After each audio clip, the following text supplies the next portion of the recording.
बिस्मिल्लाहिर्रहमानिर्रहीम, अस्सलाम वालेकुम ऐं गुड मॉर्निंग। कीअं आहियो दोस्तो? ठीकु आहियो? मज़े में? ख़ैरियत आहे? आउं बिल्कुलु ठीकु ठाक आहियां, शुक्र अल्हम्दुलिल्लाह। उमेद रखां थो तव्हां बि ठीकु ठाक हूंदा। कल्ह ख़ैर सां 8 मार्च औरतुनि जो आलमी ॾियारे जे हवाले सां हिते त प्रोग्राम कयोसीं, पर बाद में जेतिरियूं रैलीज़ ऐं प्रोग्राम्स, इवेंट्स, फंक्शन्स, सेमिनार्स ॾिठासीं त वाह वाह थी वई। मुख़्तलिफ़ शहरनि में मुख़्तलिफ़ माॻनि ते मुख़्तलिफ़ औरतुनि असांजी भेनरुनि रैलियूं कढियूं, पंहिंजे आज़ादीअ जे इज़हार जो उन्हनि शो पेश कयो। पर बहरहाल हर कंहिंजे पंहिंजे पंहिंजी तवक़ुआत आहिनि, पंहिंजी पंहिंजी नीड आहे, पंहिंजी पंहिंजी ज़रूरत आहे, पंहिंजे पंहिंजे ख़्याल जे हिसाब सां आज़ादी आहे, उन जा डिफरेंट कॉन्सेप्ट्स आहिनि। सो बहरहाल सभिनी जो एतिराम असां ते फ़र्ज़ु आहे ऐं असां सभिनी जो एतिराम कयोसीं। माशाअल्लाह ज़बरदस्त, ॾाढो सुठो। वक़्तु गुज़री वियो, 8 मार्च गुज़री वई, अॼु 9 मार्च आहे, पर अॼु बि औरतुनि जो ॾिहाड़ो आहे। हर ॾिहाड़ो असां सभिनी जो आहे। पोइ जंहिं हवाले सां अवेयरनेस जे हवाले सां जंहिं ॾिहाड़े ते ज़ोर भरियो वेंदो आहे त असांजी कोशिशि हूंदी आहे त उन ॾींहं ते ॻाल्हाइजे, ताकी अवेयरनेस अञा जेका उहा जागृत आहे उहा घणनि माण्हुनि ताईं पहुचे, घणनि ज़हननि ताईं पहुचे। बहरहाल मुल्की जेकॾहिं सियासी सूरत हाल जी ॻाल्हि कयूं त हींअर तमामु घणी सूरत हाल ॾाढी कशीदा आहे, छाकाणि त अपोज़िशन जूं रैलीज़, लॉन्ग मार्च, मीटिंग्स, हेॾां होॾां जूं ॻाल्हियूं, हेॾां जूं ॻाल्हियूं, होॾां जूं ॻाल्हियूं जिथे किथे इहे जारी आहिनि। हाणे ॾिसूं त थिए छा थो, केरु थो हुकूमत खे ठाहे, केरु थो हुकूमत खे ड्राहे। बहरहाल असां ॻाल्हि कंदासीं हिन मुल्क जी, हिन मुल्क जी मुस्तहकम हुजण जी, त अल्हम्दुलिल्लाह हीउ मुल्क मुस्तहकम आहे, मज़बूत आहे, मज़बूत हथनि में आहे। पर हीअ सियासी जेका लह विचड़ आहे इहो पार्ट आहे। ऐं जिथे जिथे मुख़्तलिफ़ मंशूर, मुख़्तलिफ़ ज़हन, मुख़्तलिफ़ पार्टीज़ जा पंहिंजा मंशूर, पंहिंजा दावा ऐं कंहिंजा मेंबर कंहिंसां केतिरा आहिनि, इहे सॼी दुनिया में थींदो रहंदो आहे। इन में घणी परेशान थियण जी ज़रूरत न आहे। जो काफ़ी माण्हू असांजा काफ़ी परेशान आहिनि, मुल्क जो छा थींदो, पोइ हाणे किथे लॉन्ग मार्च आहे, किथे उन सां सूरत हाल कुझु ग़ैर यकीनी ज़रूरु थी वई आहे। मार्केट में लाहा चढ़ा अची विया आहिनि। मार्केट, स्टॉक मार्केट जी ॻाल्हि कजे या ओवरऑल रियल इस्टेट जी ॻाल्हि कजे, ख़रीदो फ़रोख़्त जी ॻाल्हि कजे, ॿाहिरि वञण अचण जी ॻाल्हि कजे, त उन में थोरो घणो लाह चढ़ आयो आहे। त सिर्फ़ु उनजो जेको बुनियादु आहे सो इहो आहे त मुल्की सूरत हाल ख़बर न आहे केॾांहुं पहुचंदी। बेतमादी जी रिथ आहे, कंहिंजा मेंबर कंहिं वटि आहिनि, कीअं थींदा लॉन्ग मार्च। इस्लामाबाद ते पतो आहे लॉन्ग मार्च जो छा इम्पेक्ट आहे। कराचीअ खां वठी हींअर इस्लामाबाद ताईं मार्च थी चुको, उन जा रिज़ल्ट्स छा आहिनि मिलिया, ख़बर कीअं पवे त माण्हुनि जे विचां माण्हुनि सां गॾु उहा रैली, उहो मार्च हींअर घुमंदो फिरंदो सॼी सिंध खे लताड़े, पंजाब खे लताड़े हींअर पाकिस्तान जी राजधानी वारे शहर इस्लामाबाद पहुतो आहे। ऐं उनखां पोइ कल्ह प्रोग्राम्स थिया, डी चौक ते घणनि माण्हुनि तक़रीरूं कयूं। हाणे इहो मार्च केसि ताईं जारी रहंदो, इख़्तिताम पज़ीर थींदो, थी वियो या अॻियां छा स्ट्रेटजी हूंदी, उन लाइ असां वटि तमामु सीनियर जर्नलिस्ट इस्लामाबाद में जेके ॾिसंदा आहिनि इन्हनि लाहनि चढ़नि खे था। ज़ुल्फ़कार गुरामाणी, अस्सलाम वालेकुम, गुड मॉर्निंग ज़ुल्फ़कार भाउ, कीअं आहियो? ठीकु आहियो? तव्हां खां सभई असांजा डेस्क वारा त सिर्फ़ु कम जूं ॻाल्हियूं कंदा आहिनि, असां चवंदासीं तव्हां कीअं आहियो, ख़ुशि आहियो? इस्लामाबाद जूं हवाऊं ख़ुशि आहिनि? इस्लामाबाद जो हवाऊं ज़बरदस्त लॻी पयूं आहिनि। मौसम हींअर इहा सूरत हाल आहे जो सम्झ में नथो अचे त जेका हवा आहे उहा इमरान ख़ान जे लाइ बहितर आहे या अपोज़िशन जे लाइ बहितर आहे। बहरहाल ॿई धुरियूं ख़ुशि आहिनि। हुकूमती तौरु थोरी परेशान लॻे पई जेसीं ताईं हीअ इवेंट बि थी वञे। सो ऑब्वियसली इहे त सियासत जा इहे त लाहा चढ़ा आहिनि। हाणे हिनखे केरु कीअं थो मुंहुं ॾिए उहो ॾिसो वेंदो। तव्हां कीअं था ॾिसो हिननि पूरे लॉन्ग मार्च खे? इहे सभु दोस्त जेके सिंध ऐं पंजाब लताड़े अची पहुता आहिनि इस्लामाबाद में, कहिड़ियूं उमेदूं खणी आया आहिनि, कंदा छा? जी, हिन में मुख़्तलिफ़ पासा आहिनि। जेकॾहिं पीपल्स पार्टी जे नुक़्ते निगाह खां ॾिसंदो त उहे पंहिंजे लॉन्ग मार्च खे कामयाबु करार ॾियनि था ऐं उन्हनि जो लॉन्ग मार्च कामयाबु बि नज़र अचे थो। मुख़्तलिफ़ पासनि तां हिकु अदम एतमाद जी तहरीक जे हवाले सां माहौल जुड़ियो आहे। ॿिए पासे पंजाब में जेको पीपल्स पार्टी शो कया आहिनि, ख़ासि तौर ते लाहौर जे अंदरि, उन में पीपल्स पार्टी वधीक मुतमइन नज़र अचे थी। हिकु त उन्हनि जो लॉन्ग मार्च ऐं उन्हनि जा पंजाब जे अंदरि जलसा या लॉन्ग मार्च में शिरकत, उन ते पीपल्स पार्टी घणो ख़ुशि आहे। ॿिए पासे जेको अपोज़िशन जो जेको माहौल आहे, अपोज़िशन हींअर अञा अदम एतमाद जी तहरीक खे त ॾींहं लॻंदा 20 या 22 ॾींहंनि ताईं, पर हींअर अपोज़िशन जो माहौल अहिड़ो आहे जंहिंमें उहे महसूसु कनि था त ही सूरत हाल कामयाबी तरफ़ वञे पई ऐं ख़ासि तौर ते जॾहिं जहांगीर तरीन ऐं अलीम ख़ान ग्रुप बि इमरान ख़ान जे ख़िलाफ़ थी बीठो आहे त इन सॼी सूरतहाल में इमरान ख़ान जी जेका सूरतहाल आहे या हुकूमती धुर जी जेका सूरतहाल आहे उहा वधीक कमज़ोर नज़र अचे थी। पर जॾहिं अदम एतमाद जी तहरीक जो ॾींहुं ईंदो त उन वक़्त ताईं अञा सूरतहाल मुख़्तलिफ़ बि थी सघे थी। पर फ़िलहाल जेका सूरतहाल आहे उन में अपोज़िशन असांखे वधीक कामयाबु थींदे नज़र अचे पई ऐं पीपुल्स पार्टी पंहिंजे लॉन्ग मार्च जी सूरत में उहे वधीक ख़ुशि नज़र अचनि पिया। न ज़ाहिर आहे हींअर मौलाना फज़लुर रहमान जी JUIF उन खां पोइ असांजे पाकिस्तान पीपुल्स पार्टी मुस्लिम लीग नवाज़ ग्रुप Q लीग ते अखियूं आहिनि, MQM ते अखियूं आहिनि ऐं हुन सां गॾोगॾु ANP जा मेंबर बि कल्ह उते मौजूदु रहिया। सभई जेके बि गॾियल आहिनि उहे सभु हिकिड़े हंधि आहिनि। पर अच्छा हीअ जेको चौधरी साहिब जी तबियत पुछणु सभु सियासतदान उनजे घर पे विया पर अल्हम्दुलिल्लाह उनजी तबियत बिल्कुलु ठीकु थी वई ऐं मौलाना जे वञी पहुतो। इनखे तव्हां कीअं था ॾिसो इन मुलाक़ात खे? चौधरी शुजात हुसैन जी जेका सूरतहाल हुई उहा हिकु हफ़्ते ताईं अॻु त बहितर सियासी सूरतहाल हुई। उन करे जो हुकूमत हुजे या मुख़ालिफ़ धुर वारा आसिफ़ ज़रदारी साहिबु हुजे, शहबाज शरीफ़ साहिब वारा हुजनि, उन्हनि सॼो डिपेंड कयो हो हिकु हवाले सां मुस्लिम लीग काफ ते। उन्हनि इहो चयो हो त असां PTI वारनि ॾांहुं यानी इनफरादी तौर ते ॾांहुं वञण जे बजाए जेके इत्तेहादी आहिनि उन्हनि सां मुलाक़ात कंदासीं, उन्हनि खे पंहिंजो कंदासीं। ॿिन्ही तरफ़नि खां वज़ीर आज़म सां त इत्तेहादी आहिनि ई पर अपोज़िशन बि चाहियो पिए।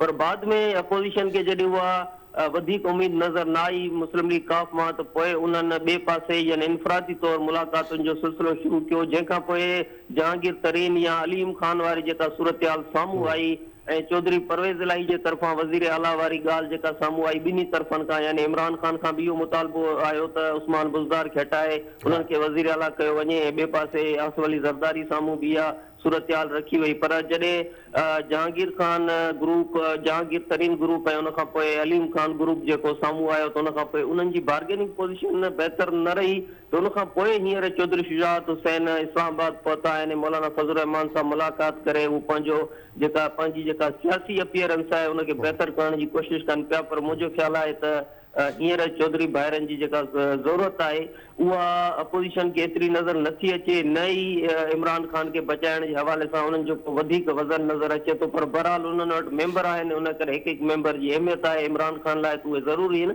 पर जेकी अपोज़िशन आहे उन्हनि जे साम्हूं उन्हनि जी एतिरी पोज़ीशन कोन्हे त उन्हनि खे वॾ वज़ारत पंजाब जी ऑफर कजे या इन खां वधीक बि का ऑफर कजे। सही। अच्छा जेके इस्लामाबाद में तजिया निगार वेठा आहिनि थिया, माहिर वेठा आहिनि थिया, मुख़्तलिफ़ मीडिया जे पैनल्स ते वेठा आहिनि थिया ऐं जेके वॾा सियासी शऊर रखंदड़ शख़्सियतूं इस्लामाबाद में वेठियूं आहिनि उहे इमरान ख़ान जे इन कराची वारे दौरे खे कीअं था ॾिसनि?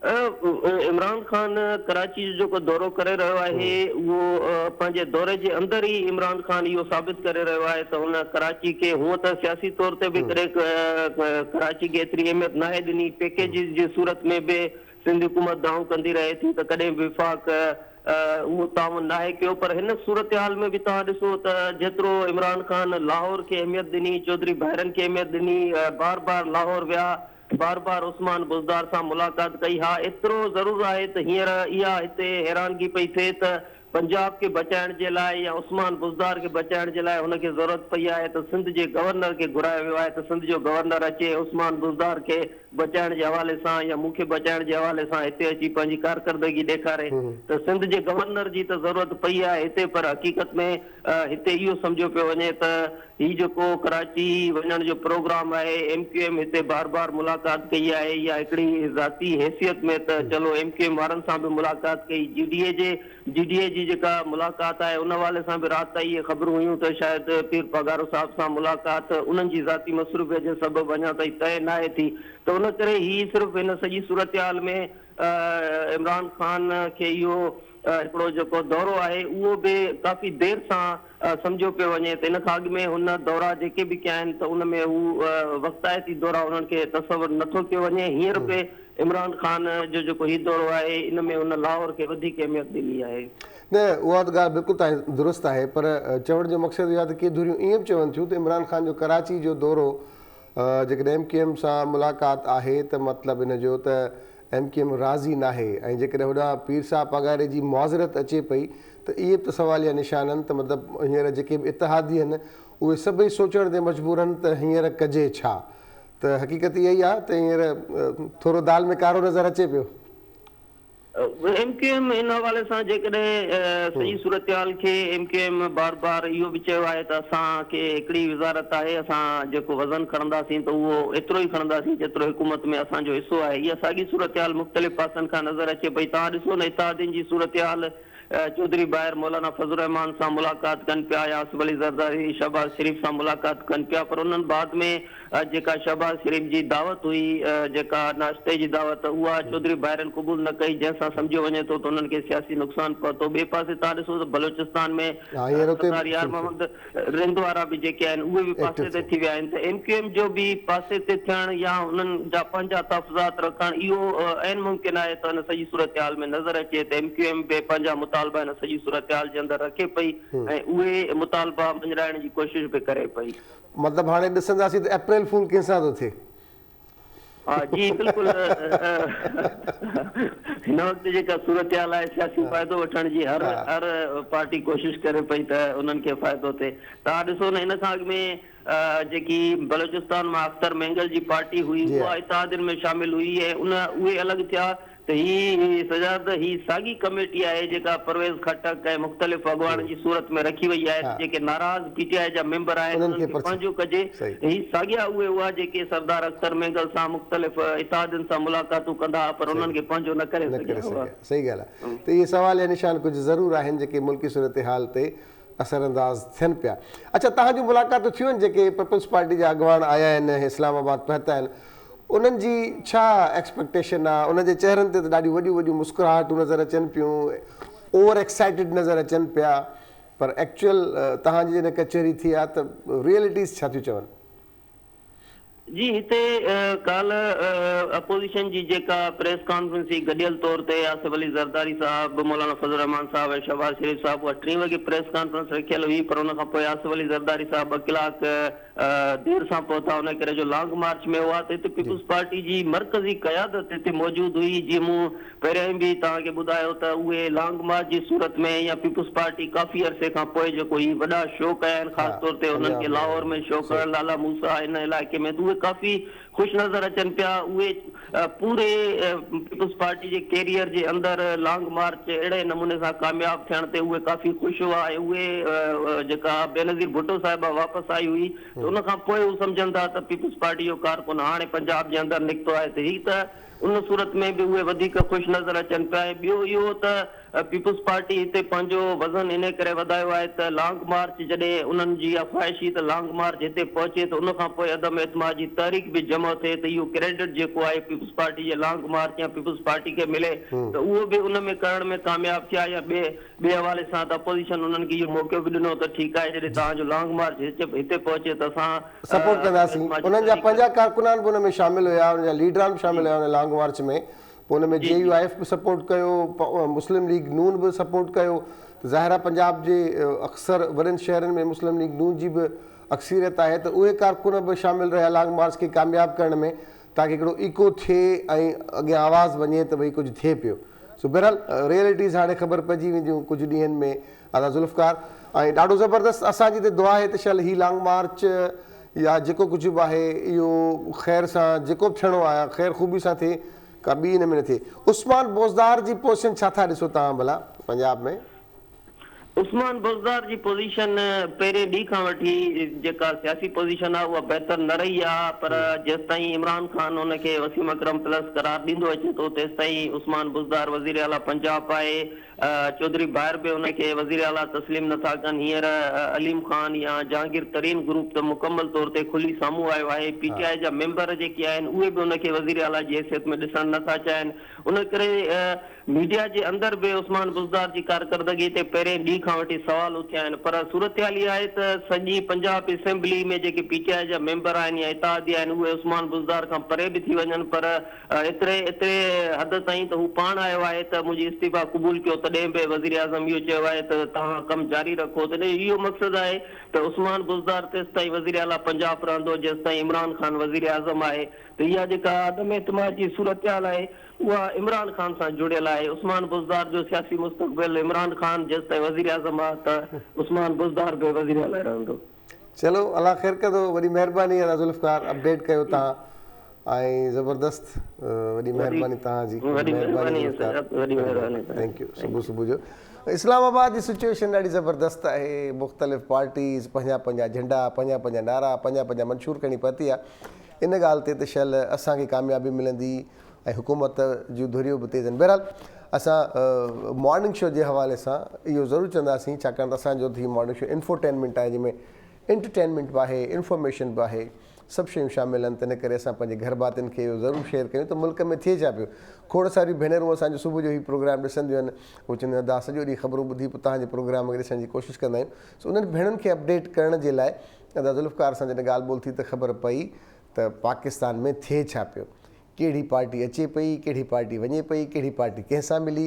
इहो असांजे सभिनी भाउरनि भेनरुनि खे ख़बर हुजणु खपे, जेके न्यूज़ घटि ॾिसंदा आहिनि त उन्हनि खे असां ज़रूरु ॿुधाईंदा हलूं त पाकिस्तान में कुझु थियण वारो आहे, या त हुकूमत अगरि हीअ बेतमादी रिथ कामयाब न थी त पोइ त हीअ हुकूमत इलेक्शन ताईं हलंदी ऐं इलेक्शन खां पोइ अवाम जो फ़ैसिलो हूंदो। जेकॾहिं कामयाब थी त हिकु दफ़ो ॿीहर उहे सभु नुमाइंदा साम्हूं हूंदा जेके अॻु में बि असां ॾिसंदा रहिया आहियूं ऐं उनजी कारकर्दगी बि सभिनी जे साम्हूं आहे। सो ओवरऑल पोज़ीशन ॾाढी क्रिटिकल आहे ऐं असांजी त इहा दुआ आहे त शल जेको बि थिए हिन मुल्क जे लाइ जेको बहितर हुजे उहो थिए। दुनिया तरक़ी करे पई, असां अञा इन्हनि इशूज़ में आहियूं ऐं खोड़ सारियूं अहिड़ियूं ॻाल्हियूं, अहिड़ा सवाल जेके असांजे ज़हननि में उभरनि था उहे इहे आहिनि त आम माण्हुनि जे लाइ छा थींदो। महांगाई तमामु घणी थी वई आहे, हिकिड़ो जेको शख़्स आहे जेको घर जो हलाईंदड़ आहे उनजी पघार केतिरी आहे, उहो घर जी पूरी कीअं थो करे। बिजलीअ जा ॻरा बिल हुजनि, पेट्रोल हुजे, भाॼियूं हुजनि, सायूं हुजनि या गोश्त हुजे, या जेको बि सौदो अचे थो घर में, किरियाना जो अचे थो, जेके ग्रॉसरी मतिलबु घर जो जेको बि सौदो अचे थो उन जा रेट आसमान ते पहुता आहिनि। पंहिंजूं कमायूं किथे आहिनि, जेके प्राइवेट सेक्टर में कमु कनि था, जेके सैलरीज़ ते फिक्स्ड आहिनि, उहे पंहिंजे घर खे कीअं हलाइनि था। त इहे सभु सवाल आहिनि जेके आम माण्हू जे ज़हन में आहिनि। त उनखे को सरोकार न आहे त मुल्क में केरु छा थो थिए, हू चए थो अहिड़ो को अचे जेको असांजे लाइ महांगाई खे ख़तमु करे, सस्ताइप शुरू थिए या रोज़गार अहिड़ो बहितरीनु हुजे जो असां बि पंहिंजे घर में ख़ुशगवार ज़िंदगी गुज़ारियूं। सो हींअर फोकस सभिनी माण्हुनि जो इहो ई आहे त असां पंहिंजे लाइ छा था कयूं। ऐं आउं बि इहो ई चवंदुसि पंहिंजे हिन मंच तां त जेतिरा बि असांजे घर भाती ॾिसनि था, जेके बि सियासी पार्टियुनि सां जुड़ियल आहिनि, उहो सभई कंहिं न कंहिं हवाले सां थियनि था, पर फोकस हुजे मूंखे पंहिंजे घर जे लाइ छा करिणो आहे, मूंखे छा कमाइणो आहे। हीअ मुल्की सूरत हाल पई थींदी, इन ते पंहिंजो वक़्तु सर्फ करणु, इन्हनि शयुनि ते दिमाग़ु लॻाइणु, उहो दिमाग़ु जेकॾहिं पंहिंजी बहितरी ते लॻाए माण्हू जेको इंडिविजुअल आहे, जेको इनफ़रादी तौर ते पंहिंजे घर जो सरबराह आहे, जेके पंहिंजे घर जो कारोबार हलाइणो आहे, कार वहिंवार हलाइणो आहे, मामलात सेट करणा आहिनि, फ़ैसिला करणा आहिनि, फ़ैसिला वठणा आहिनि, जेको कुझु बि करिणो आहे, त हीउ वक़्तु आहे त इन्हनि शयुनि ते सोचण खे बजाए पंहिंजे पाण ते कमु कजे। पंहिंजी आमदनी खे कीअं बहितर करे सघिजे थो, किननि चारि चङनि सां वेही करे शयुनि खे ठीकु करे सघिजे थो, उन ते फोकस कजे। सो तमामु ज़रूरी आहे। ॿी ॻाल्हि, असां हमेशह पंहिंजे हिन मंच तां चवंदा आहियूं पंहिंजे उन्हनि शागिर्दनि जे लाइ त जेके चाहिनि था त कुझु अॻियां वधूं पढ़ूं, त उहे ज़रूरु स्कॉलरशिप्स था ॾिसनि। वेबसाइट्स आहिनि असां वटि ज़बरदस्त, उन में लॉगिन कनि, कहिड़ियूं कहिड़ियूं स्कॉलरशिप्स कहिड़े कहिड़े मुल्कनि में मौजूदु आहिनि। जस्ट क्लिक करण सां, जेकॾहिं असां हींअर बि असांजा खोड़ दोस्त हीउ प्रोग्राम ॾिसनि था, जंहिंखे अगरि कंहिंखे ॾिसणो आहे त उन लाइ त उन वटि गूगल ते आहे त बाबा जस्ट लिखो सजाद सुहाग छा थो करे, त उनजी अची वई, फोटो बि अची विया, सभु शयूं अची वियूं। छॾियो सजाद खे, वठो स्कॉलरशिप खे। मां जस्ट मिसाल थो ॾियां त कंहिं बि ॿियनि कमनि खे ॾिसण जे लाइ, उन जे बारे में ॼाणण जे लाइ बहितरु आहे त माण्हू स्कॉलरशिप ॾिसे, मौक़िया कहिड़ा आहिनि। ॿी ॻाल्हि, इन सोशल मीडिया ते खोड़ सारा अहिड़ा ग्रुप्स आहिनि, खोड़ सारियूं अहिड़ियूं वेबसाइट्स आहिनि, खोड़ सारा अहिड़ा कारोबार बि आहिनि जेके यूट्यूब ते सिर्फ़ु लिखण सां आहे त उनखे असां कहिड़े तरीक़े सां करे सघूं था।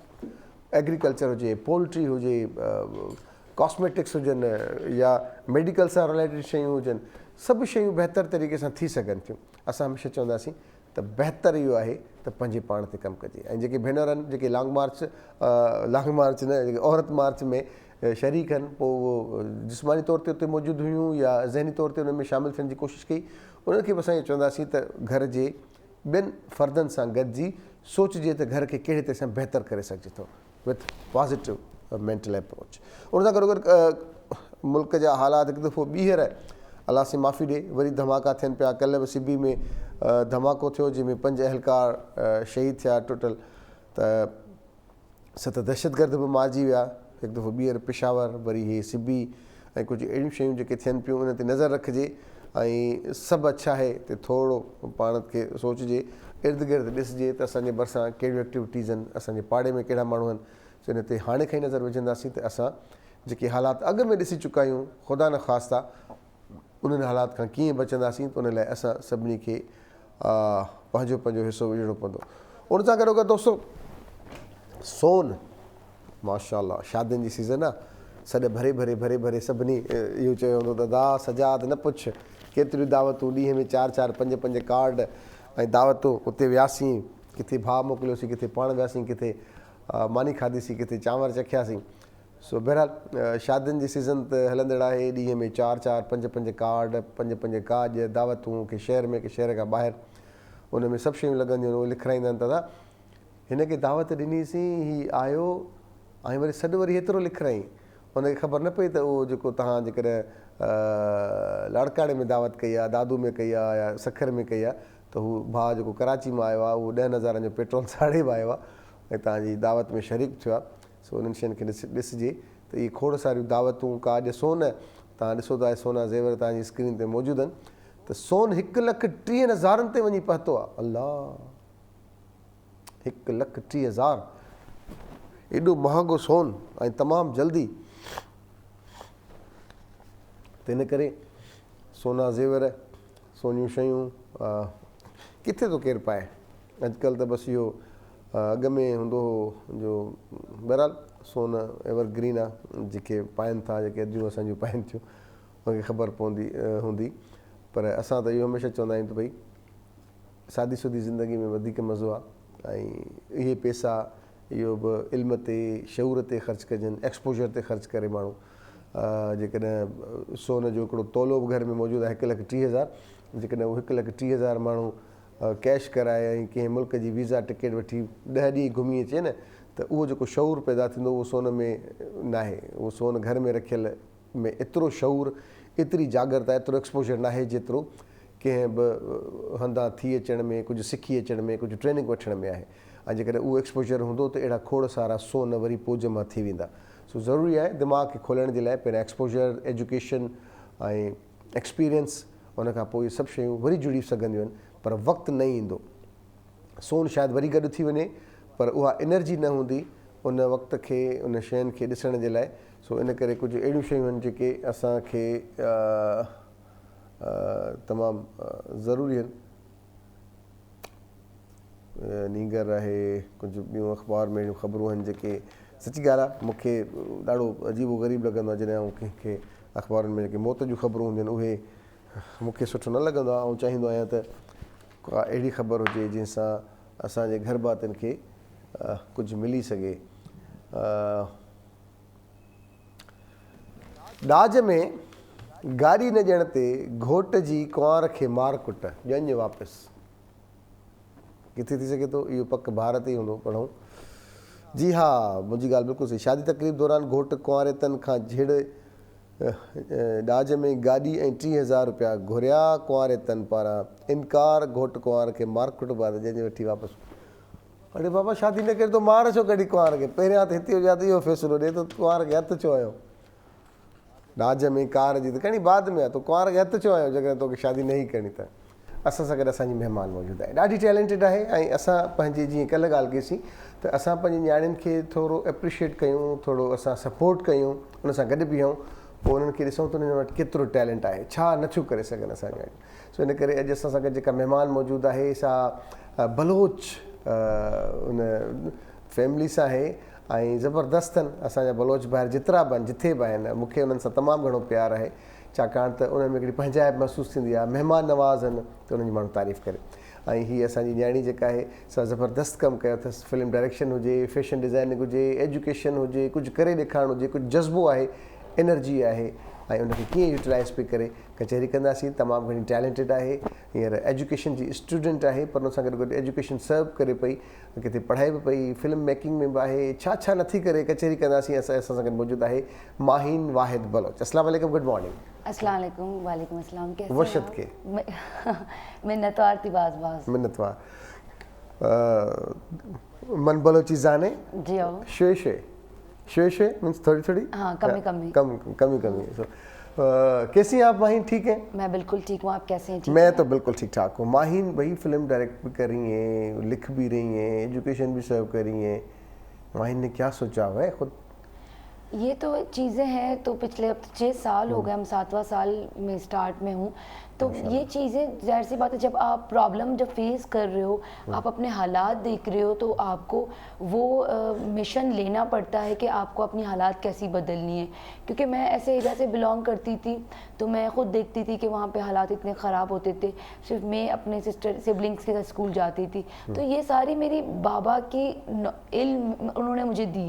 میں یہ کہتی ہوں کہ انہوں نے مجھے اس طرح سے تربیت دی کہ میں آج خود بھی پڑھ رہی ہوں, اور میرے ساتھ 100 ایسے بچے ہیں جو پڑھ بھی رہے ہیں, اور کچھ بچے تو پڑھ کے جا بھی چکے ہیں, وہ اپنے اپنے فیلڈ میں کامیاب بھی ہیں.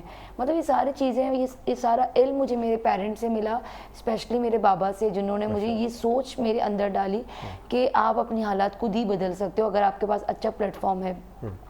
اسکول لائف سے ہی میں ایکٹیو تھی. ابھی تو میں یونیورسٹی کی اسٹوڈنٹ ہوں. ابھی تو ہم نے اپنا ایک گروپ بھی بنایا ہے. پہلے میں تو گھر سے اسٹارٹ میں نے کیا ہے اپنے فیملی کے ساتھ, جب اسکول ٹائم میں تھی. تو اس کے ساتھ آرام سلولی ہم نے اپنے کام کو آگے شیئر کرتی گئی. تو پھر میں نے اس کو ایک گروپ کی شکل میں مستاق فاؤنڈیشن کے نام سے میں آگے لے کر آئی ہوں. ماشاءاللہ. مستاق فاؤنڈیشن کو کتنا عرصہ ہو گیا ہے؟ مستاق فاؤنڈیشن کو ابھی 6 برس ہو گئے. مطلب اس ٹائم سے ہم کام کر رہے ہیں, لیکن ہم نے اس کو نام پراپر نہیں دیا. پھر اس کے بعد جب میں نے کالج کے ٹائم میں ایکٹیو تھی, میں لیاری کو پروموٹ کرنے, مطلب بلوچ کلچر, اپنے زبان کو پروموٹ کرنے باہر جا کے پروگرامز کرتی تھی. تھیٹر کے ذریعے میں کرتی تھی, کیونکہ میں یہ مانتی ہوں کہ آرٹ کے ذریعے ہی ہم اپنے میسیج کو پیسفلی دے سکتے ہیں. تو جب میں کرتی تھی تو لوگوں نے سجیسٹ کیا کہ آپ اس کو ایک نام دو. تو میں نے سوچا کہ کیوں نہیں میں اس کو مستاق فاؤنڈیشن کا نام دوں, کیونکہ مستاق کا بلوچی ورڈ ہے. تو میں چاہتی تھی کہ میں اپنے زبان کو, اپنے لینگویج کو بھی آگے پروموٹ کروں, کیونکہ جب تک ہم اپنے لینگویج کو, اپنے زبان کو آگے پروموٹ نہیں کر سکتے تو ہمارے ہونے کا فائدہ ہی نہیں ہے. تو اس وجہ سے میں نے اپنے گروپ کا نام مستاق رکھا. پھر سوشل میڈیا پہ چیزیں شیئر ہوتی گئیں تو ہمیں لوگ ملتے گئے, جیسے یوتھ ہمارے ساتھ کنیکٹ ہوتی گئی, اور آج وہ یوتھ ہے جو میرے ساتھ پڑھتے بھی تھے اور آج میرے ساتھ کام کر رہے ہیں. وہ یوتھ کتنی تعداد ہے ان کی؟ ابھی ہمارے پاس جو مستاق کے بورڈ ممبر کی بات نہیں کر رہے, لیکن جو مستاق میں ایکٹیولی جو کام کرتے ہیں وہ ہمارے پاس ہم 12 لوگ ہیں, جس میں کوئی مینجمنٹ کا کام دیکھتا ہے, کوئی پڑھاتا بھی ہے. مطلب یہ سارے میرے فیملی سے نہیں ہیں, لیکن یہ مجھے سوشل میڈیا کے تھرو ملے. کچھ تو میرے اسٹوڈنٹس بھی ہیں جن کو ہم نے ٹرین کر کے آگے مستاق میں ساتھ میں کیا ہے. فیملی سے اسٹارٹ کیا, فیملی کا بہت سپورٹ تھا. میری سسٹر خود میرے ساتھ کام کرتی تھی, مائکان, ہانی, میرے بابا بہت ہیلپ کرتے تھے اس میں. مطلب وہ راستے دکھاتے کہ کس طرح اس کام کو آگے لے کر جانا ہے. پھر اس کے بعد جب مستاق کے گروپ ہے تو جیسے ہمارے ساتھ مازن ہے, سمیر, انس, عمر, یوسف, مس سمیرہ, مس ارم, مطلب یہ مستاق کے ایک گروپ کی شکل ہم نے دی تاکہ یہ ڈیلی کیا سوچا ہے مستاق کے پلیٹ فارم سے کیا کرنا ہے؟ ایجوکیشن دینی ہے. دیکھیں مستاق کے پلیٹ فارم سے اب ہمیں ریسنٹلی ہم اویئرنیس پروگرام دے رہے ہیں, ہم ایجوکیشن پہ کام کر رہے ہیں, ہم آرٹ پہ کام کر رہے ہیں, ہم لٹریچر پہ کام کر رہے ہیں. میں خود بک پبلشنگ کراتی ہوں, کیونکہ میں یہ مانتی ہوں کہ ہمارے پاس ٹیلنٹ بہت زیادہ ہے, کمی اس چیز کی پلیٹ فارم کی.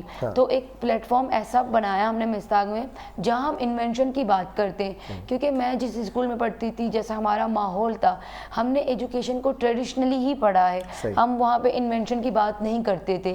تو میں چاہتی ہوں کہ ہم مستاق کے ذریعے ہم ان بچوں کے ٹیلنٹ کو آگے لے کر آئیں, تو ہم ان کو پلیٹ فارم پرووائڈ کرتے ہیں. اگر کوئی بچہ آرٹ میں کام کرنا چاہتا ہے تو ہم اسے آرٹ کی. تو سارے بچے کراچی میں ہیں یا کراچی سے باہر؟ ہاں, لیاری میں ہی ہم یہ کرا رہے ہیں, لیکن ہمارے پاس ظاہر سی بات ہے لیاری خود ایک ڈائیورس علاقہ ہے. ہمارے پاس صرف بلوچ نہیں ہے, ہم ہر طرح کے کاسٹ کے, ہر طرح کی کمیونٹی کے لوگوں کو پڑھاتے ہیں, کیونکہ میں یہ مانتی ہوں کہ تعلیم ہم سب کا حق ہے. اور ایجوکیشن کی اگر میں بات کروں تو صرف یہ لیاری کا مسئلہ نہیں ہے, بلکہ پورے سندھ, پورے بلوچستان, خیبر پختونخوا, وہاں پہ بھی دیکھوں میں بہت. ابھی میں سوات ریسنٹلی میں نے وزٹ کیا ہے, تو وہاں پہ بھی ایجوکیشن کی کمی ہے. جو ایجوکیشن ملنا چاہیے وہ ہمیں نہیں ملتا. تو ہمیں اس کام کو آگے بھی ڈفرینٹ علاقوں میں لے کر جانا چاہیے, لوگوں کو اویئرنیس دینے چاہیے, کیونکہ لوگوں میں اویئرنیس نہیں ہے, انہیں پتہ نہیں ہے کہ تعلیم کتنی ضروری ہے ہمارے لیے. جیسے ابھی کووڈ کی اگر میں بات کروں ریسنٹلی، تو کووڈ میں ہم نے ایسے پروگرامز کروائے کیونکہ بہت سے علاقوں میں بہت سے بچوں کو اتنی اویئرنیس نہیں تھی، ان کو پتہ نہیں تھا کہ کووڈ سے کیا ہوتا ہے، کس طرح سے ہمیں اپنے آپ کو پروٹیکٹ کرنا ہے. تو وہ چیزیں ہم نے رکھی. اسپرے کا مجھے یاد ہے کہ ٹیم کے ساتھ پورے رمضان میں ہم اسپرے کراتے تھے ہر گلی محلے میں، کیونکہ اس کی وجہ سے یہ ہوتا تھا کہ لوگوں میں ایک شعور پیدا ہوتا تھا کہ ہاں واقعی میں ایک بیماری ہے، لوگ اس پہ کام کر رہے ہیں.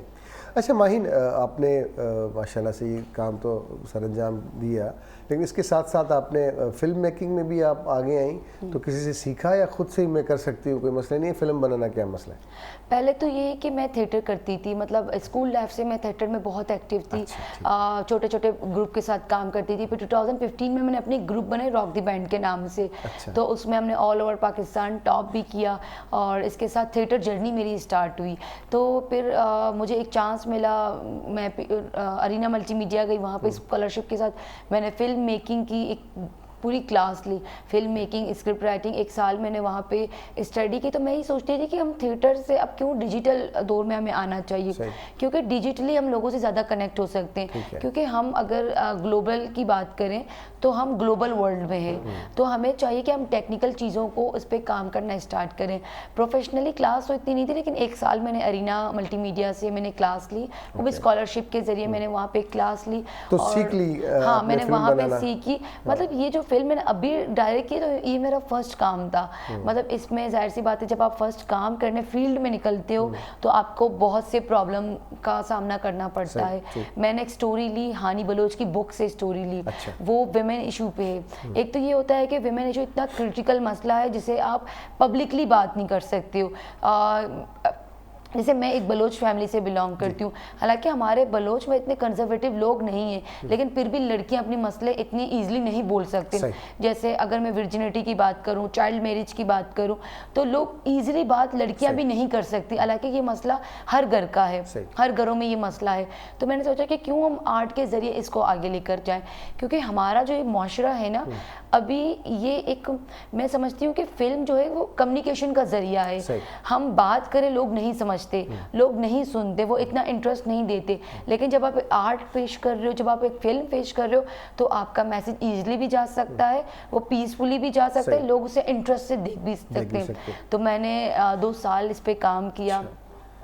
یقین مانے جب میں اسکرپٹ لکھتی تھی، جیسے میرے بلوچ انڈسٹری کے کچھ دوست ہیں میرے، جیسے اسد تھا، وہ بام پروڈکشن سے بلانگ کرتا ہے، تو وہ میری روز اسکرپٹ کو ریجیکٹ کرتا تھا کہ ماہین تم اتنے وائلڈ نہیں لکھ سکتی، کیونکہ آپ فلم لکھ رہے ہو، آپ کو آگے کام کرنا ہے. بہت سے ایشوز میں نے فیس کیے ہیں. 12 ٹائم میں نے خود اسکرپٹ رائٹنگ کی، لیکن پھر بھی اسے ریجیکٹ کیا گیا. لیکن میں ہار ماننے والی میں سے نہیں، میں نے کہا آپ کتنی بار ریجیکٹ کرو، لیکن میں اس فلم کو لے کر آؤں گی، کیونکہ یہ ہر گھر کا مسئلہ ہے.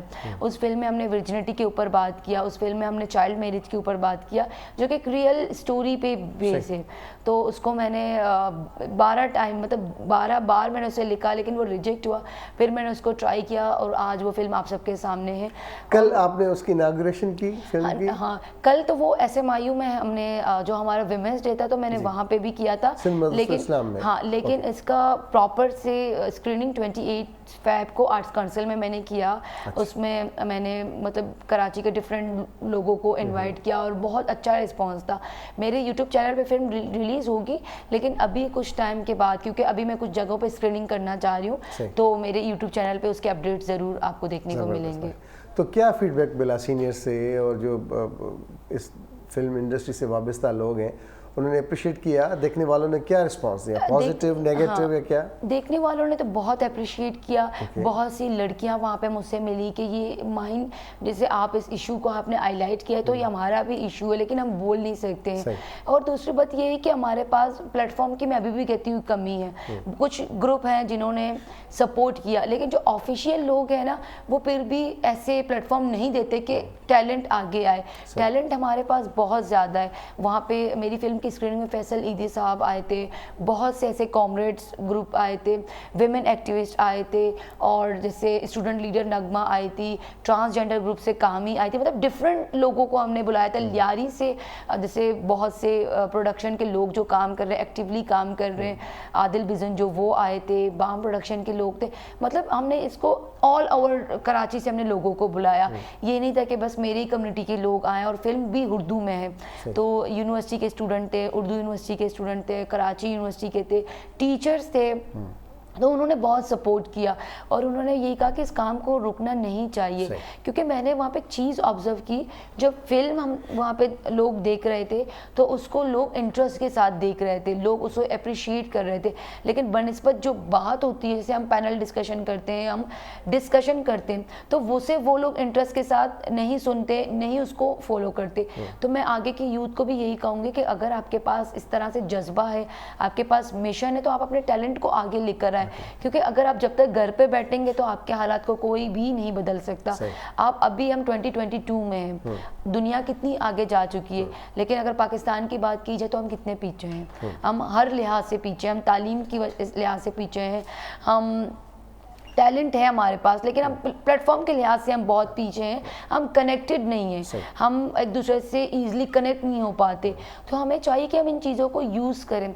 अब जैसे सोशल मीडिया की अगर मैं बात करूं, सोशल मीडिया में हम कितने चीज़ें कर सकते हैं, लेकिन फिर भी वहाँ पे हम एक्टिवली काम नहीं कर रहे हैं। तो अगर उसको जैसे मैंने यूज़ करके मिस्ताक बनाया, तो आप उसको यूज़ करके आप कितने आगे जा सकते हैं। तो आप उसे सही से यूज़ अगर करेंगे तो आज मिस्ताक आपके सामने, तो कल ऐसे 1000 मिस्ताक आपके सामने होंगे जो जिनमें मसले हमारे सॉल्व हो सकते हैं। क्या बात है, ज़बरदस्त। अपने हिस्से का काम अगर हम करना शुरू कर दें, जैसे माहिन ने किया, खुद सोच की और आगे बढ़ने की उसमें जुस्तजू थी, लोगों से मिलना, आगे बढ़। अच्छा, एक बात तो है, जैसे वुमेंस डे पे हमने देखा कि मुख्तलिफ हुकूक़ की बात हुई, जुल्म की बात हुई, आगे बढ़ने की बात हुई, ये तो ज़बरदस्त बात है। एज ए बलोच लड़की आपके लिए चैलेंजेस सबसे बढ़कर क्या होते हैं जनरली? देखिए, चैलेंजेस तो पहले अपने खानदान वालों से आपको फेस करने पड़ते हैं, क्योंकि सबके साथ यही इश्यूज हैं मेरे ख्याल से। लेकिन मैं एक यहाँ पे एक चीज़ वाजे करना चाहती हूँ, जैसे मेरे पेरेंट्स बहुत सपोर्टिव थे, लेकिन हम जॉइंट फैमिली में रहते थे, ज़्यादातर वालिद साहब ही होते हैं बेटी के साथ खड़े होते हैं। ज़ाहिर सी बात है, हम जॉइंट फैमिली में रहते थे, तो वहाँ पे जब आप सोशली जब कनेक्ट होते हो तो आपके पेरेंट्स को बहुत तंग किया जाता है। मैं कहती हूँ मुझसे ज़्यादा मेरे पेरेंट्स ने सफ़र किया है। मेरी अम्मी अब्बू को लोग बहुत कहते थे, लेकिन वो पहले मेरे बाबा की बस एक चीज़ को मैं हमेशा से मानती थी, उनके एक ऐसा कोट जो उन्होंने मुझे बचपन से कहा कि माहिन, आप काम करते जाओ ईमानदारी के साथ तो आपका काम बोलेगा। यकीन माने स्टार्टिंग में लोग बोलते थे, मतलब मानते नहीं थे, एक्सेप्टेंस नहीं मिलती थी, लेकिन जब काम बोलना पड़ा तो आज वही लोग हैं जो सपोर्ट करते हैं। मैं सारे लड़कियों से यही कहना चाहती हूँ कि जैसे कुछ प्रॉब्लम हम यूथ में भी है, आप जब एक मकाम पे पहुंचते हो तो आप अपनी चीज़ों को भूल जाते हो, आप अपने कल्चर को भूल जाते हो, आप अपने वैल्यू को भूल जाते हो, तो इस वजह से आपको वो एक्सेप्टेंस नहीं मिल पाती। लोग हैं जो सपोर्ट नहीं करते, ऐसी लड़कियां मैंने खुद देखी हैं जिनको फैमिली का सपोर्ट नहीं है। ये क्या है, ये अवेयरनेस की कमी है। आपको अगर लोगों में आप शऊर जब तक पैदा नहीं करोगे तो लोग यही मानेंगे कि एक लड़की है, उसका पढ़ने का कोई मतलब कोई वो नहीं है, लड़के को पढ़ाएं तो लड़का हमारा मतलब फ्यूचर सिक्योर कर सकता है। तो अगर हम लोगों को अवेयरनेस दें कि लड़का और लड़की में कोई फ़र्क नहीं है, जैसे फ़र्क कौन बनाता है, फ़र्क हम बनाते हैं। हम कहते हैं कि ये लड़की है, ये स्पोर्ट नहीं कर सकती, ये लड़का ये चीज़ें कर सकता है। तो अगर मैं कहूँ कि अगर हम इक्वालिटी को लेकर आए तो आज हम विमेन को अलहदगी से हम बात करते हैं, तो ये भी हमारी कमज़ोरी है। हम उसे इक्वालिटी की बात क्यों नहीं करते? हम ये कहें ना कि एक मर्द ये काम कर सकता है, एक औरत भी ये काम कर सकता है, तो यकीन माने ये प्रॉब्लम हमारे पास नहीं आ सकती। बहुत सी ऐसी जगहों पे मैंने देखा कि फादर का सपोर्ट नहीं है, फैमिली का सपोर्ट नहीं है, वो चीज़ें हैं, लेकिन उसमें भी हमारी गलती है कि हम बच्चों को प्लेटफॉर्म नहीं अक्सर मैंने देखा है माहिर के जो मेरे काफ़ी जानने वाले दोस्त हैं जो बलोच हैं, उनमें मुझे जज्बा नज़र आता है। जो यंगस्टर हैं स्पेशली, वो चाह रहे होते हैं कि सजाद भी हम कुछ करना चाहते हैं अपनी ज़बान के लिए, अपने कल्चर के लिए, सब में जज्बा है। सच्ची बात बताऊँ, दिल से काम करते हैं। मैं उनके साथ गया भी हूँ, लियारी, आगे, पसनी, गवादर तक तो मैं गया हूँ, तो उनमें एक जज्बा है, लेकिन वही बात, उनको सपोर्ट बहुत कम है। पर्सनल लेवल पे जो सपोर्ट है, आपकी बात, एक बात बहुत ज़बरदस्त आपने बात की कि जो बलोच थोड़ा सा काम करते हैं, उनको जब पजीराई मिलती है, जब वो किसी पोजीशन पे जाते हैं तो फिर अपने वैल्यूज़ भूल जाते हैं। बिल्कुल। इस चीज़ की बड़ी हर इसमें है। हाँ। लेकिन इन चीज़ों को अभी मद्देनज़र रखते हुए काफ़ी चीज़ें ऐसी हैं जो अब यंगस्टर फील करते हैं। अब वो जो शऊर है, वो बात करने का, सोशल मीडिया के इस्तेमाल का, پہلے جو ہمارے جیسے بالکل تمام صوبوں کو ہم اگر لے لیں لیکن سب سے زیادہ جو ملتا جلتا کلچر ہے وہ سندھ بلوچستان کا سب سے زیادہ رہتا ہے کہ پہلے سرداروں کے خلاف بات نہیں کی جا سکتی تھی پہلے. اب سوشل میڈیا پہ جو ہے وہ آپ کر کے دے دیں, کوئی مسئلہ نہیں, ہم دیکھیں گے, ہم بات کریں گے. تو یہ زبان جو ہے سوشل میڈیا نے دی اور آپ کی بات کی تعلیم نے دی. اچھا ٹورزم کو ہم اگر لے لیں تو یہ کتنی زبردست ساحلی پٹی ہے گوادر تک. آپ کی میں نے کچھ پکچرز دیکھی, بڑی زبردست تھیں. تو کبھی ماہین اس طرح سے نہیں آیا خیال کو کہ ایسا پلیٹ فارم بنایا جائے تاکہ ہم تمام صوبوں سے لوگوں کو لے کے اپنا زبردست بلوچستان دکھائیں, گھمائیں اور ان کو مدعو کریں اور پرامن بلوچستان کا ایک تصور پیش کیا جائے؟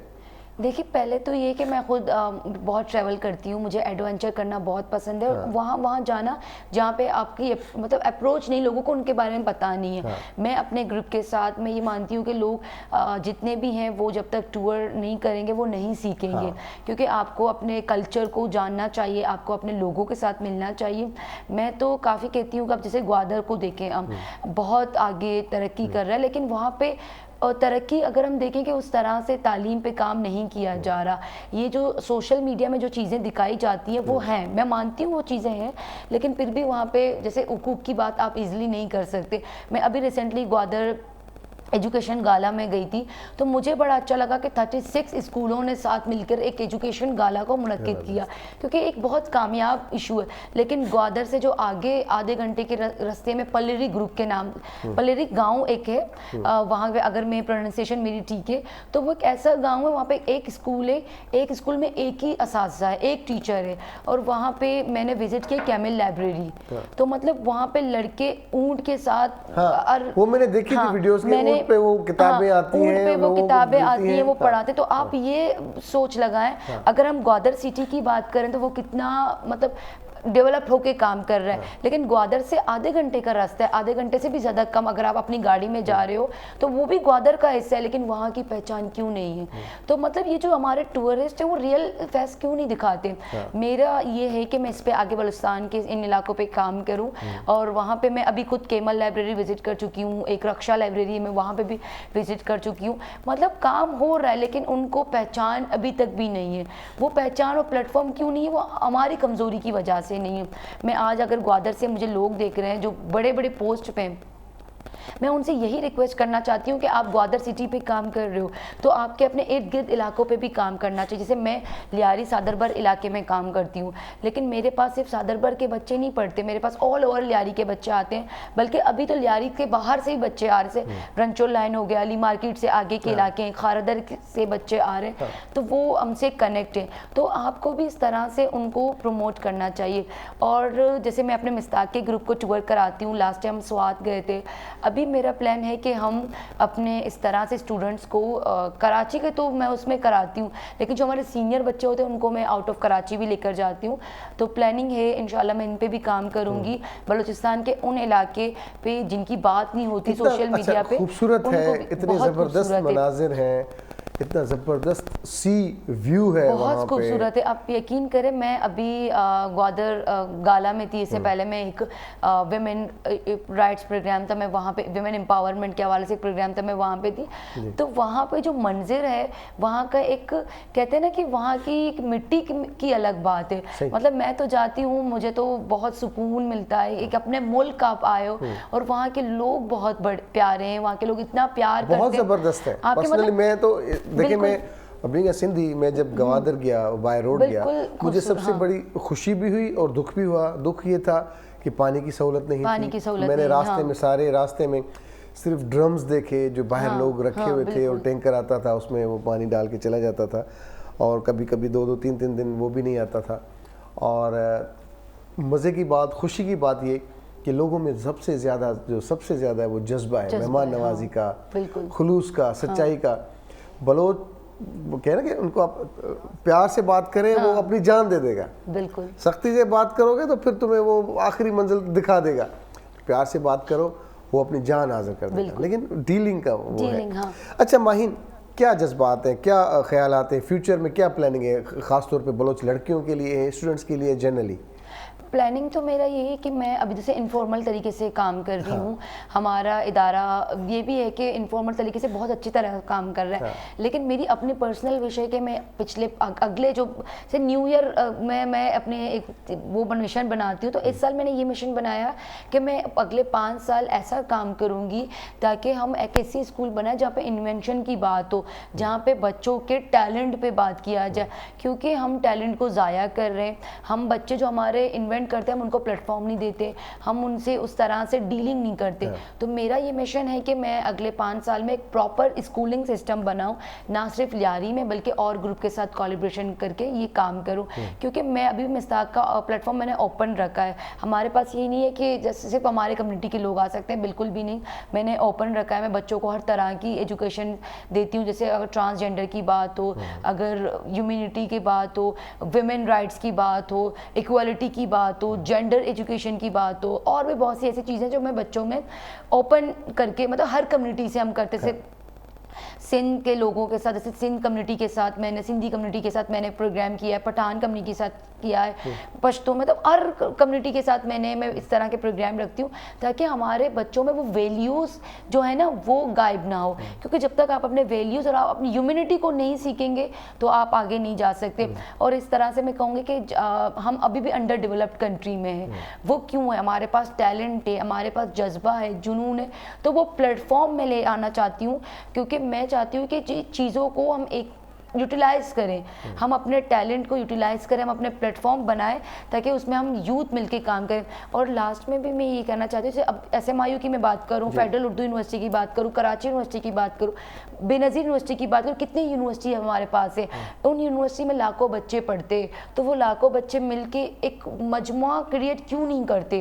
वो लाखों बच्चे मिल के वो अपने मुल्क के लिए काम क्यों नहीं करना चाहते? मतलब मैं ये सोचना चाहूँगी कि मैं उन सबको कनेक्ट करूँ। जैसे आज मिस्ताक फाउंडेशन लियारी में है, अगले फ्यूचर में मैं चाहूँगी कि मैं उसको कराची के डिफरेंट एरिया में कोलैबोरेशन के साथ करूँ, बलूचिस्तान के डिफरेंट एरिया में उनके ब्रांचेस खोलूँ, ताकि हम साथ मिलकर, यूनिटी हमारे अंदर नहीं है, मैं उस यूनिटी को ज़िंदा रखना चाहती हूँ ताकि उस यूनिटी की वजह से हम डेवलपमेंट पे आगे जाएँ।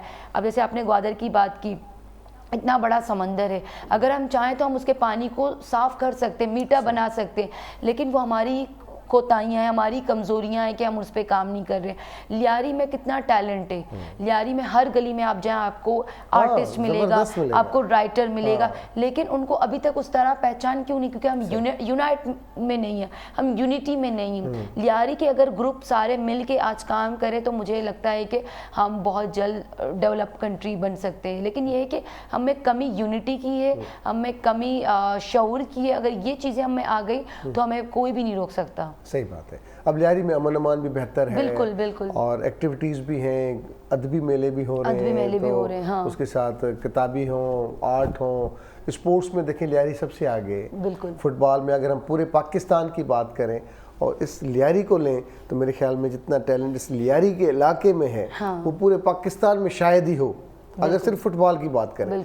उसी तरह से लियारी के हमारे जो दोस्त हैं, भाई हैं, उनमें अल्लाह ताला ने खुदादाद सलाहियतें दी हैं और बहुत ज़बरदस्त काम करें, लेकिन आप वाली बात कि उसको उजागर करने की ज़रूरत है, प्लेटफॉर्म जोड़ने की। अच्छा, एजुकेशन में आप पढ़ रही हैं, एजुकेशन के साथ साथ आप फिल्म मेकिंग कर रही हैं, फ्यूचर फिल्म मेकिंग में जाएंगी, एजुकेशन में जाएंगी? देखिए पहले साथ साथ लेके चलेंगी सबको जहाँ तक पहले चला। तो ये है कि मैं मतलब एक ऐसी लड़की हूँ, मैंने कोई प्लेटफॉर्म को छोड़ा ही नहीं है। मतलब जहाँ पे एंटीबायोटिक हो गई है माहिन हमारी, मतलब जहाँ पे हमारी आवाज़ पहुँचाई जा सकती थी मैं वहाँ पे बोलती थी। कोई भी प्लेटफॉर्म हमें मिलता था, या तो मैं या तो मिस्ताक के बच्चों को मैं ज़रूर भेजती हूँ। एजुकेशन से वाबस्ता ये इसलिए मैं हूँ क्योंकि मैं मानती हूँ कि एजुकेशन एक ऐसी चीज़ है जिसकी वजह से ही हम तरक्की कर सकते हैं, जिसकी वजह से हम अपने हालात बदल सकते हैं। और फिल्म मेकिंग तो मेरा शौक है, वो कहते हैं ना कि मेरा एक अपना पर्सनल शौक है। थिएटर तो मेरी मोहब्बत है, मैं कहीं भी मतलब जैसे होती हूँ, मैं थिएटर के बिना नहीं रह सकती हूँ। फिर मैंने डायरेक्ट करना स्टार्ट किया, तो आगे स्कूलिंग सिस्टम का मेरा है, मैं स्कूलिंग सिस्टम पे काम करूँगी, मैं प्रॉपर स्कूलिंग सिस्टम को आगे लेकर आऊँगी। इसलिए लियारी में बहुत से स्कूल है, उन पर काम नहीं किया जा रहा है, मैं उन पर काम करना चाहूँगी। और जो साइड पे मैं अपने फिल्म मेकिंग को, अपने आर्ट को नहीं छोड़ूंगी। अभी तो मैं अपने यूट्यूब पे भी आ गई हूँ। पहले तो मेरा ये था कि मैं टाइम नहीं मिलता था, तो मैं बहुत विज़िट करती हूँ, जैसे मैं ट्रैवलिंग बहुत करती हूँ और मैं प्रोग्राम्स बहुत करती हूँ, डिफरेंट इलाकों में मैं जाके मोटिवेशनल स्पीच करती हूँ। तो पहले तो यूट्यूब नहीं था मेरा, लेकिन अब मेरी जो टीम है तो उन्होंने मुझे इतना वो किया कि माहिन तुम यूट्यूब पे भी चीज़ें रखा करो, क्योंकि अगर आपकी आवाज़ आप खुद फिजिकली वहाँ नहीं जा रहे हो तो आप यूट्यूब के ज़रिए उनको वो चीज़ें पहुँचाओ। तो आगे की प्लानिंग ये कि मैं अपने यूट्यूब चैनल के ज़रिए आर्ट को आगे लेकर जाऊँगी, ऐसे इशू को हाईलाइट करूँगी, क्योंकि उसके ज़रिए हम सबसे कनेक्ट हो सकते हैं ईजिली। हम वर्चुअली कनेक्ट हो रहे हैं, फिजिकली आपको जाने की कोई ज़रूरत नहीं है। और बाकी एजुकेशन के लिए मैं लियारी पे भी काम करूँगी और आगे लियारी से बाहर में भी काम करूँगी। क्या पैगाम होगा? कल वुमेंस डे था, आज माहिन हमारे साथ हैं लाइव, आपको सारे हमारी बहनें भी देख रही हैं, सब देख रहे हैं आपको, लेकिन हमारे ख़ास तौर पे बहनों के लिए, बेटियों के लिए, बच्चियों के लिए और बलोच ख़ास तौर पर उनके लिए क्या पैगाम है?